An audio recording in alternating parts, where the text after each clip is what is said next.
Welcome to Run, Jump, Stomp, a podcast about games because we needed another. You can find the show notes for this episode as well as other content at runjumpstomp.com. This is episode number 23 for the week of July 14th, 2015. I'm Bill, your host, and this week we'll be talking about remembering Mr. Iwata. Final Fantasy gets pulled from the Mac. Sega wants to be a brand again.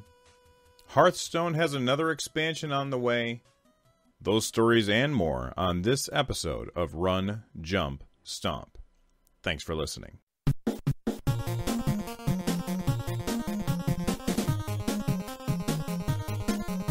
So last summer, Satoru Iwata, the current CEO and president of Nintendo, missed E3 due to, at the time, we knew it was health concerns, but we didn't realize how serious it was.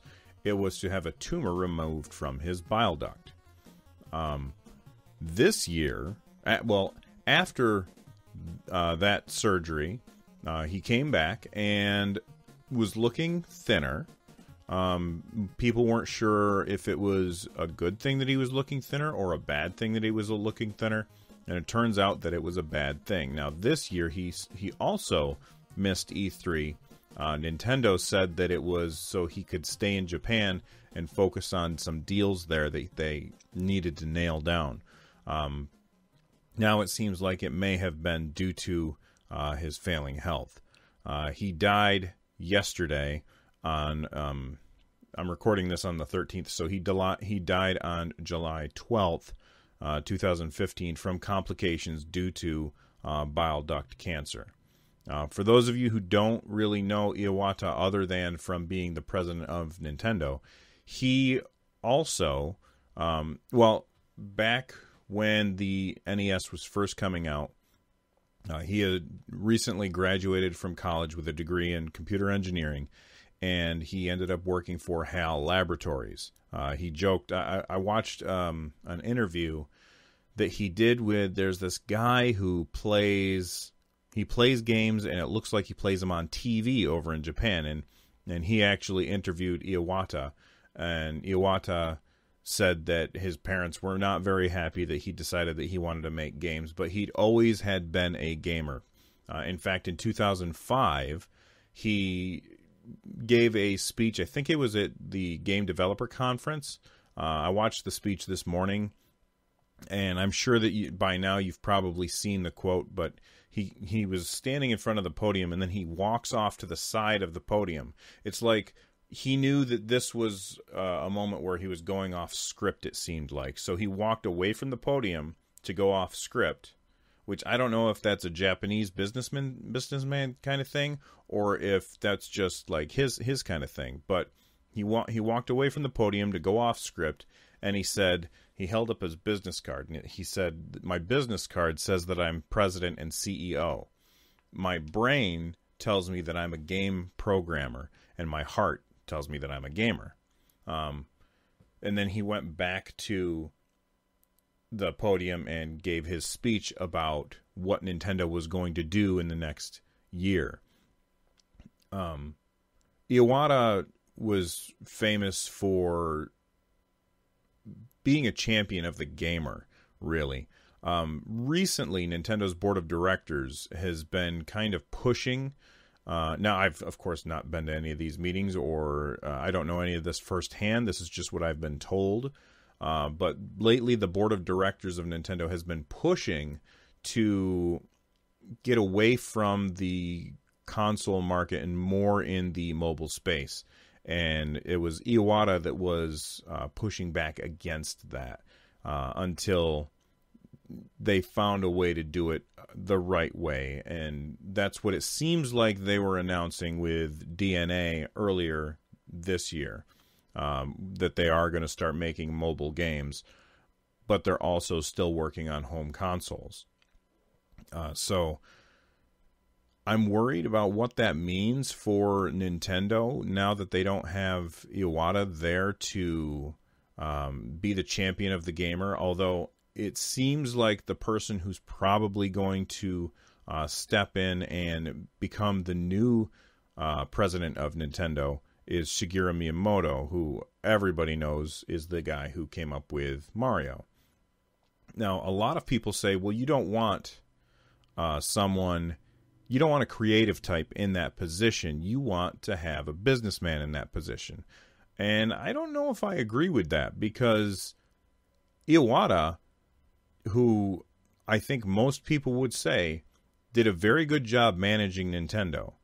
There were some failures, like the Wii U, but also there were some successes, like the 2D, or not the 2DS, but like the original DS. That was an Iwata thing, okay? The 3DS, also Iwata, and the Wii, also under his supervision. He also always did the right thing when Nintendo screwed up. So when the 3DS came out, and they overpriced it, really, and it did not sell very well. What he did is he took a huge pay cut, 50% pay cut, and then he also gave away 10 free NES games on the Virtual Console to anybody that bought the 3DS before the price cut.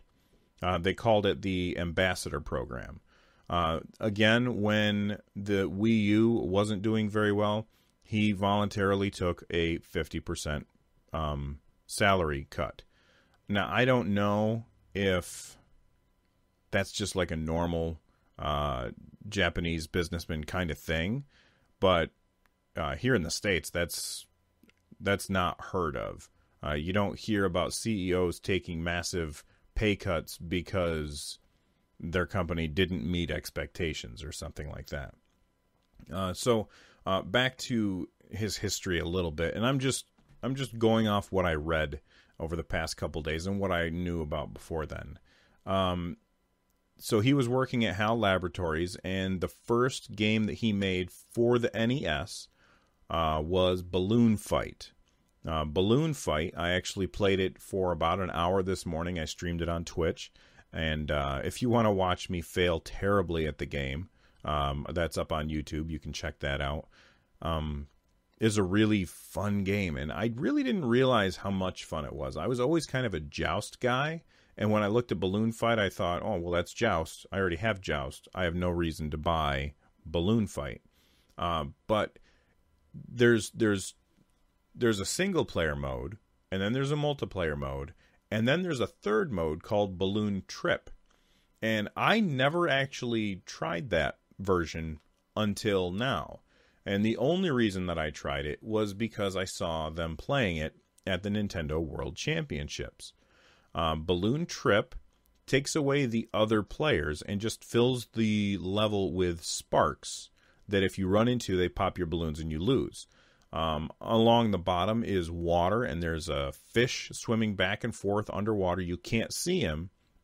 If you get low enough, sometimes the fish will grab you, and sometimes it won't. If it wasn't there underneath you, then it can't jump up and grab you. So, that adds this aspect of anxiety to playing the game, which is good because it's a very good game. So what you have to do is you have these two red balloons that you're attached to, and you push the buttons to flap your arms to go up, or just don't do anything to fall down. And you want to move back and forth between the sparks and pop all the green balloons on the screen. And the screen is consistently scrolling from left to right. So you're moving to the left, like the opposite of Mario. Except you can't control how fast the screen scrolls.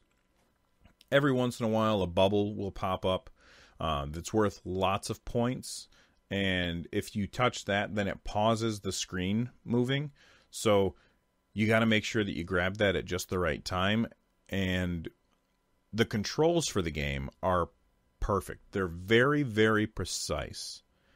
And they're so precise that every time that you fail at the game, you absolutely know this is because I got greedy or I screwed up. It wasn't because the controls didn't do what you told them to do. And that's what I think is the mark of a good game. When the controls are intuitive and well done, very tight, precise controls so that you know that it's your fault when you lose. And I think that more games need to make sure that they nail down the controls like Iwata did with Balloon Fight. He did other games.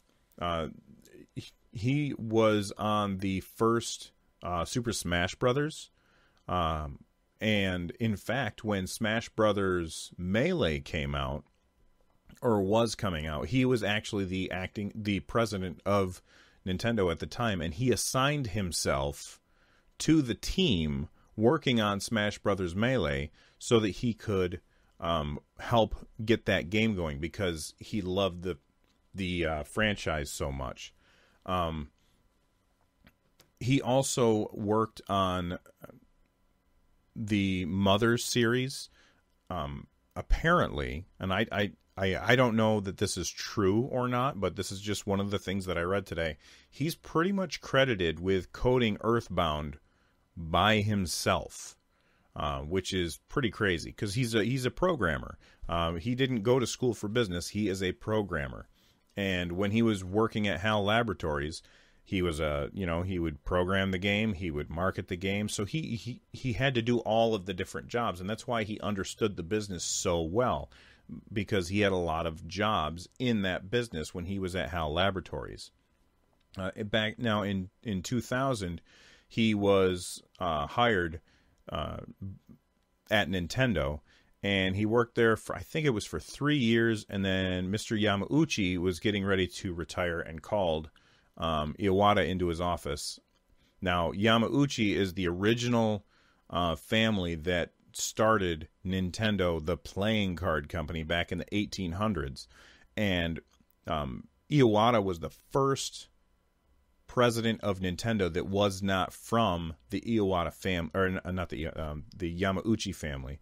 So that shows how much they respected him as not only a businessman, but somebody who cared about games.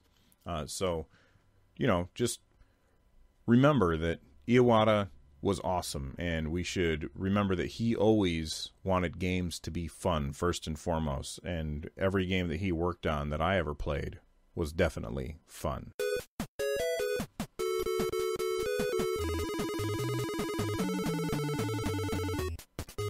So back in 2002, Square Enix, I'm not sure if they were Square Enix at the time or if they were just Square. Either way, they put out what I would personally consider to be one of the most hardcore of the hardcore games. It was Final Fantasy XI. It was a massively multiplayer online role-playing game set in, I don't want to say the Final Fantasy universe, because every Final Fantasy game basically has a different universe, but they have commonalities between them. But it was, I'll just say for simplicity's sake, I'll say it was set in the Final Fantasy universe. It was a world called Vanadiel, or Vandiel. I'm not sure how to pronounce it because I haven't read it in a long time. So it was an MMO. It had raids. Some of these raids would last 18 hours. They actually had to shut the game down once because they were afraid that people were going to get hurt by playing the game for too long because they had made the fights so hard. I remember, now I never got to that level in the game. I would get about to the point where you had to group for a while. Probably 30 or 40, I think, is how high I would get. Like, just about when the time when you would be able to get your first chocobo, which is a mount. And that's when I would lose interest in the game because it was so difficult. Now, the reason it was awesome was because the combat was really fantastic. You had to work really well together with your group. So basically, the way that the combat worked, and this is before everybody had voice communications all the time. TeamSpeak might have been a thing, but it wasn't used very much because people didn't have the bandwidth for it. So you're playing this game, and every ability had a different tag to it. So if I would use a certain sword slash, that would apply a dark application to the target. And then the next person to go if we were playing correctly, the next person in combat to go would want to use something that would build upon whatever I added, maybe in this case the dark, to the target. So we would continually be adding these combos. And so you would have to work it out ahead of time where you're like, all right, I'm going to use this. What do you want to use after that? So you would have all these things out ahead of time. And it really did feel like a Final Fantasy game, because that's how Final Fantasy games are. They're turn-based. This was turn-based, but it was also in real time. So you could do whatever you wanted at any time. But if you wanted to get the best possible solution, you had to wait your turn in order to make your attack. So basically people would have macros done where you would attack and it would say applying dark, and then what we would do is we would write the macros to say the next person's name. So I would say something like applying dark, Jeffrey, go. And then they would do their move and call out the next person. So you'd be in a group of, I think it was 6 people in a group. It might have been 5. I can't remember. But the combat, you would go around in the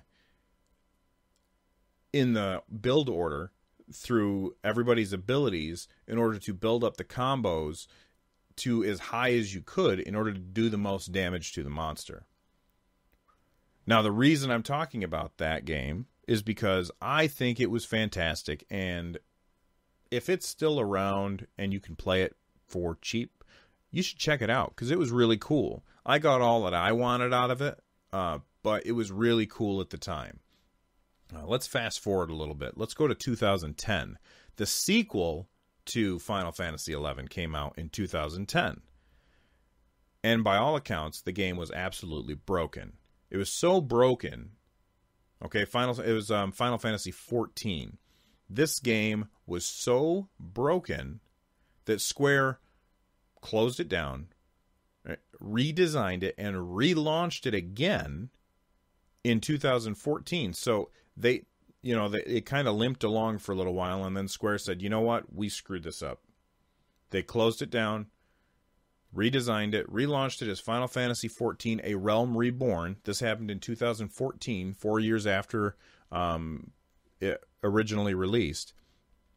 And the re-release received much improved reviews, and I would say it's probably been considered a success. Now, just so you know, it is a subscription-based game. So if you want to play it, it's like, wow, you got to pay every month.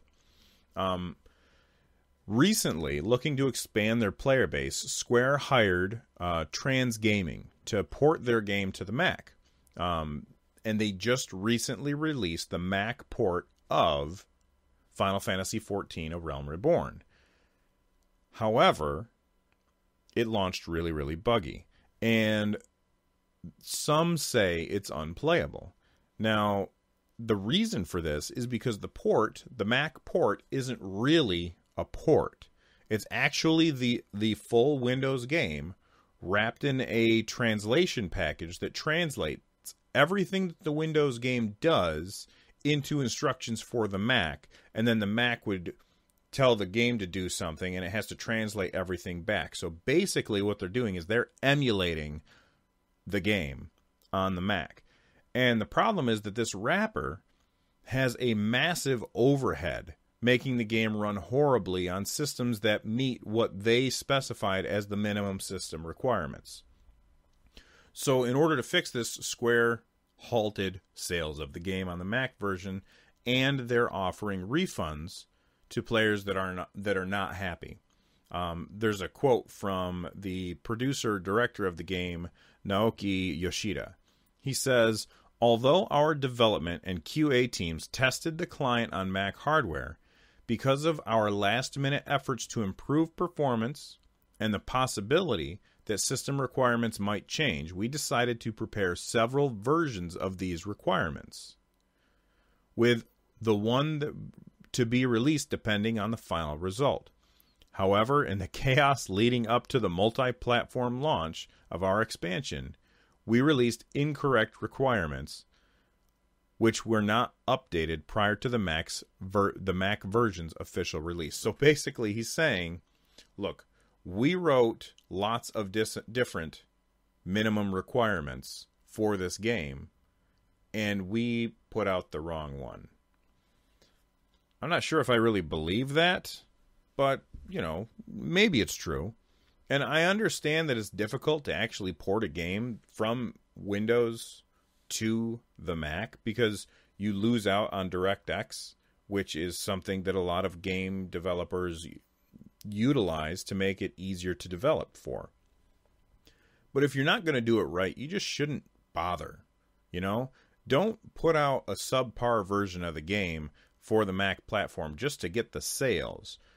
Do a good job and people will buy it. Okay? I used a Mac as my primary computer for years. In fact, truth be told, I very much prefer a Mac to a Windows machine any day of the week.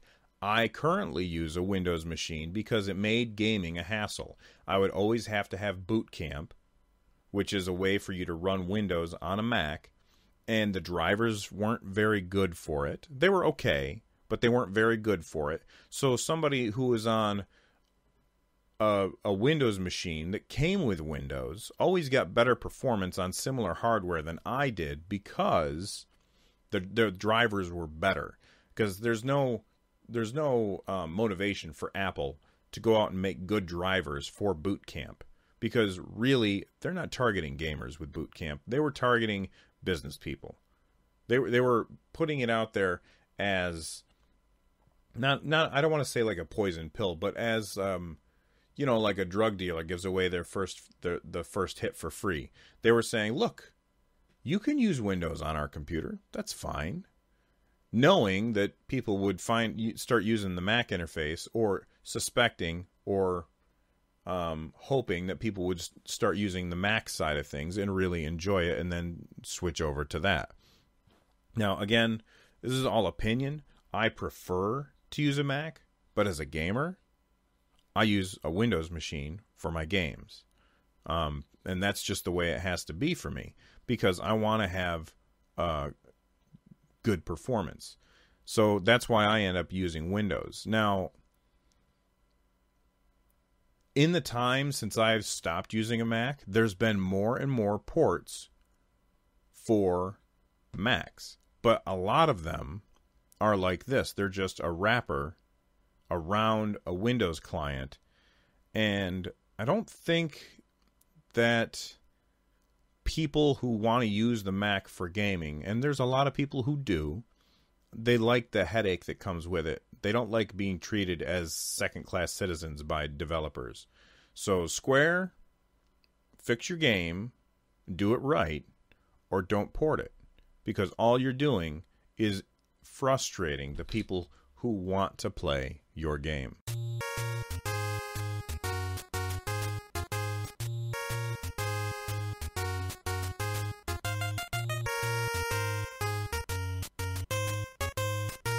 If we were to go back in time 20 years, we would see a very different gaming landscape than we see today. You would see Nintendo and Sega were basically neck and neck, and then Sony was getting ready to throw its hat in the ring. And most people were like, what, really? Over those 20 years, Sega has continually declined in popularity. I think it's mostly because they keep mismanaging their properties. When they originally said, hey, we're done making consoles, we've screwed that up, we're going to focus on software now, and we're going to put out our software on all the different platforms. At the time, people were really happy about that, because Sega wasn't doing well with their hardware, but they were making fantastic games. Well, over those last 20 years... Well, not that Sega stopped making consoles over 20 years ago. I can't remember what year that Sega actually stopped making consoles. But since they stopped making consoles to focus on games, their games have just kind of gone down the toilet. They just keep letting fans down over and over. Well, this week, Sega's CEO, Hajime Satomi, hopefully I didn't butcher his name too badly, He told Famitsu, which is a Japanese gaming magazine, that he thinks his company has betrayed fans. He said, "I've been talking to employees about how Sega should start putting serious consideration into quality from this point on." Well, first off, you should have been doing that forever ago. He said, particularly in North America and Europe, where it's always been more about a focus on schedules, unquote. So first off, I like that he's saying this. He's coming right out and saying, look, we have put out games before they're ready because of a schedule, and that has been a mistake. More companies need to say exactly, or need to do exactly what he suggests. He says, I believe that if we can't maintain quality, it would be better not to release anything at all. And I think that is a fantastic statement by the CEO of Sega. Don't release a game if it's crap. Sure, you're going to lose money. That's okay. Because you will make more money by your games consistently being good and polished. Let's take a look at Blizzard. Blizzard spent a whole bunch of money to make StarCraft Ghost. Now, if you don't know what StarCraft Ghost is, it is a game that takes place in the StarCraft universe, and I think it was a first-person shooter or maybe a third-person shooter. I can't remember which. And I guess it was pretty close to release. And Blizzard said, you know what? No, pull the plug. We're not going to do it. It's not good enough. It's not good enough to put our name on because they think that their name means something, and it does because they think it. Fast forward to, I think, maybe 2 years ago or maybe not last year. I'm not sure which, but Blizzard did it again. They were working on basically what everybody would consider to be a successor to World of Warcraft that was called Titan. Like, that was his code name. And they talked about it a little bit a couple times, but they worked on it for years and years. They worked on it for an extensively long period of time, only to cancel it recently. They canceled it because they said, you know what? It just wasn't fun. So we're going to take the team that was working on that and put them into other projects because the game wasn't fun. Somebody at Sega should have been doing this all along, playing a game and saying, you know what? This isn't fun. We need to cancel this, or we need to give it more time. A lot of times you could probably fix these issues that these companies are running into by not sticking to the schedule or not announcing games super early. Okay?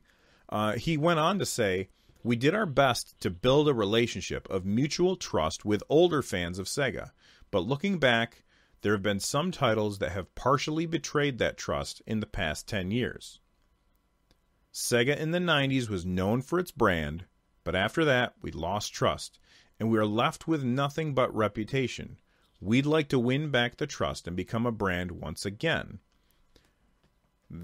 He's saying all the right things. He's saying all of the things that a CEO of a company who has done wrong by its customers should say. Finally, he went on to say that they're working on something for home consoles and that they're going to be revealing it at the Tokyo Game Show. Now, that's not until September 18th to 21st this year. I'm a little surprised by this. I was expecting Sega to continue to move away from the console market and toward the mobile market. So perhaps there's hope from them yet. I don't think that they're going to be putting out an actual console. I think he's saying that they're going to be putting out games for the consoles. I just hope that they don't announce any dates, because that's what he just said is the problem. They announce dates and then they try to stick to them to get a game out on time. I think the best thing that he should do is to stick to what Blizzard does. Whenever anybody says, hey, when's game X going to be out? They say, when it's ready. Don't tell anybody when a game's going to come out, because it doesn't do anything to help you. Okay? So don't announce a game just to build hype unless it's definitely coming out within the next 3 to 6 months. So if they follow that, I think Sega could turn things around and impress us again.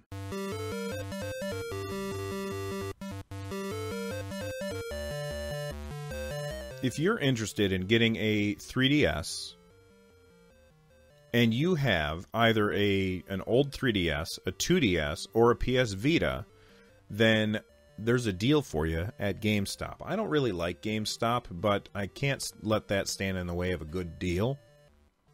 I actually have one of the new 3DS XL, and it is a fantastic machine. There are many games for the 3DS that are fantastic. I love those games. I can't say it enough. The 3DS is one of the best systems ever made, hands down.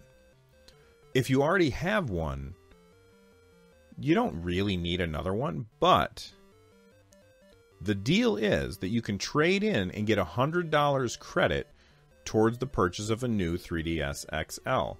Now, I think that they currently cost $200. So that means you can upgrade for $100. And I gotta say, the much improved 3D effect on the 3DS, the new 3DS XL, is worth a $100 upgrade from any of the systems that I mentioned.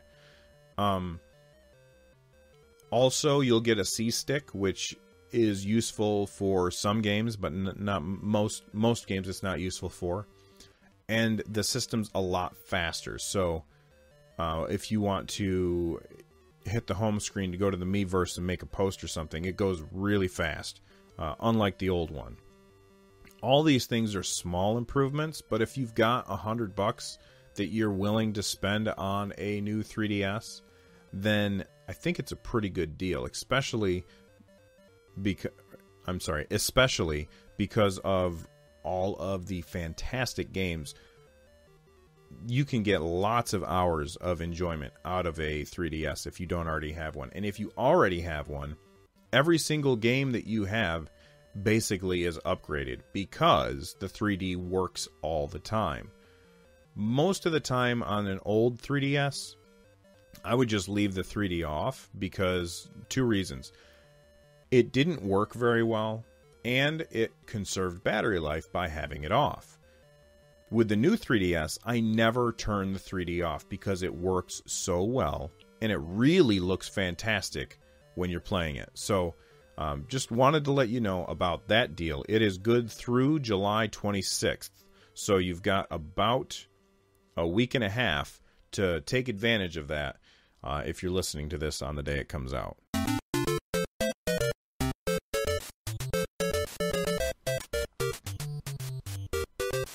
This week on the long play, I've been playing Guild Wars 2.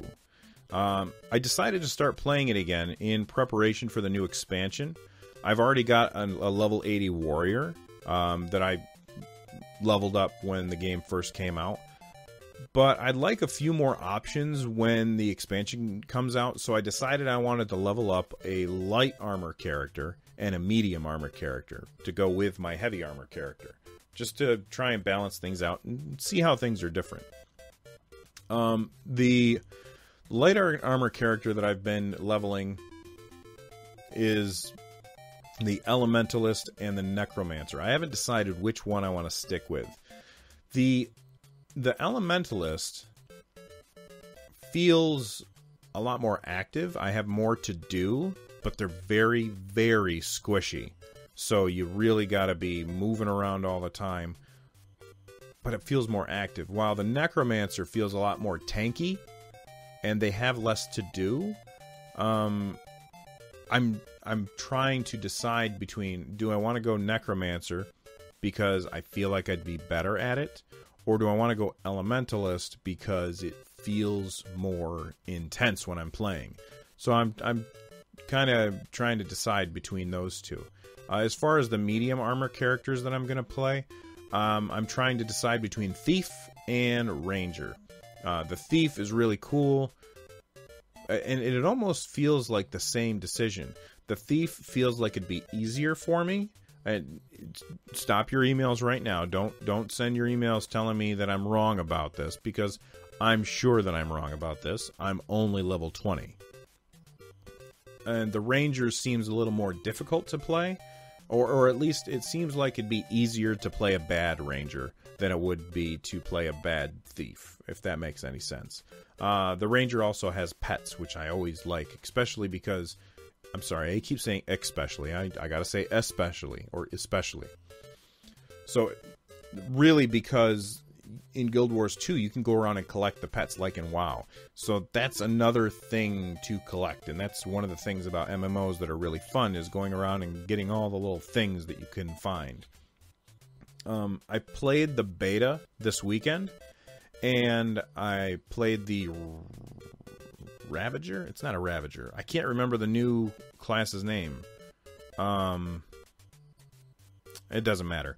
I tried out the new class this weekend, and I really enjoyed it. Whoops, dropped something. The animations for the new class are absolutely fantastic. They're really, really cool.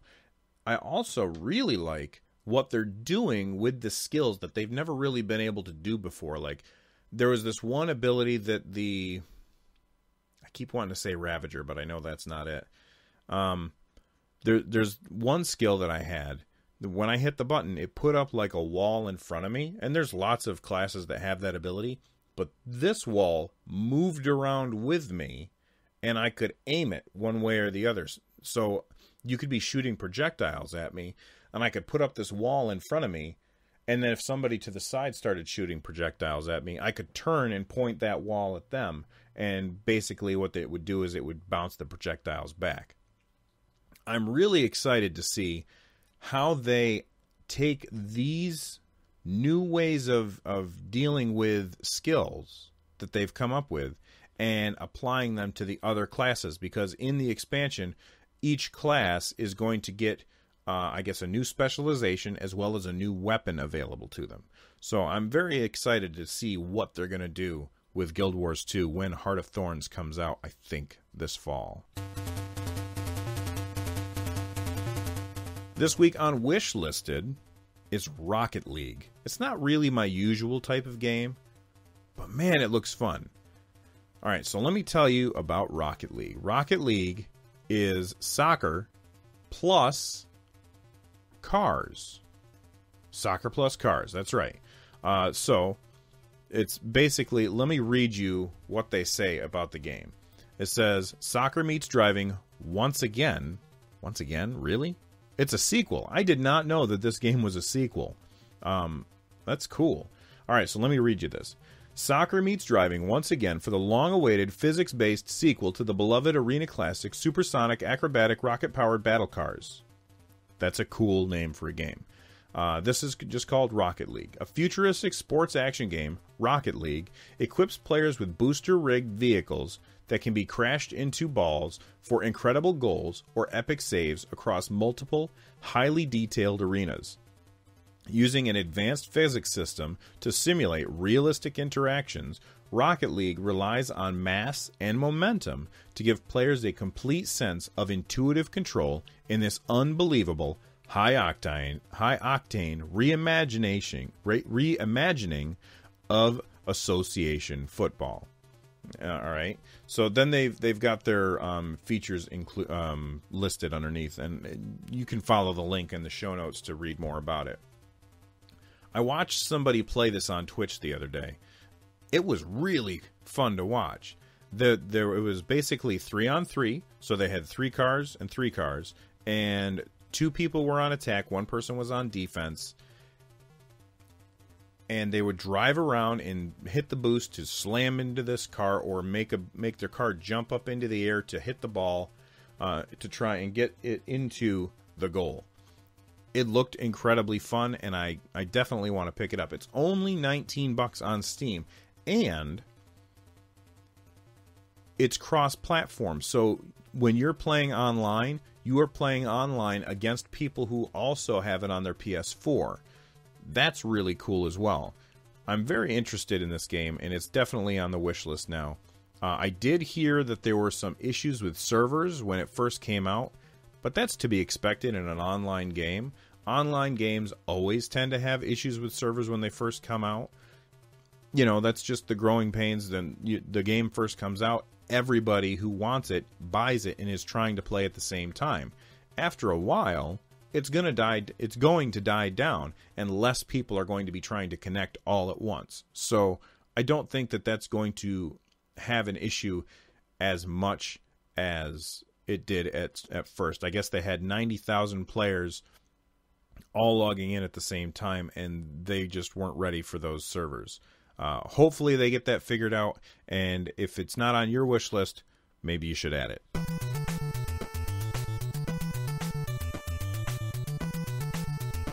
Well, that is it for the show this week. If you want to support the show, you can do so with a review on iTunes. Good or bad, if you go on iTunes and give a review, it's going to help me. All right? I really want that feedback. If you want to be part of the show, you can email me at runjumpstomp@gmail.com, or you can call the phone number 260-RUN-JUMP. That's 260-786-5867. You can also find me on Twitter, Twitch, and YouTube at runjumpstomp. As always, thank you for listening. The music that for the end of the show this week is from Nintendo composer Hirokazu Tanaka. He remixed the balloon fight music in honor of Iwata's passing yesterday. So I'm going to go ahead and play that now. And if you want to follow the link in the show notes to check it out on SoundCloud, that'd be great. As always, thanks for listening, and I'll see you next week.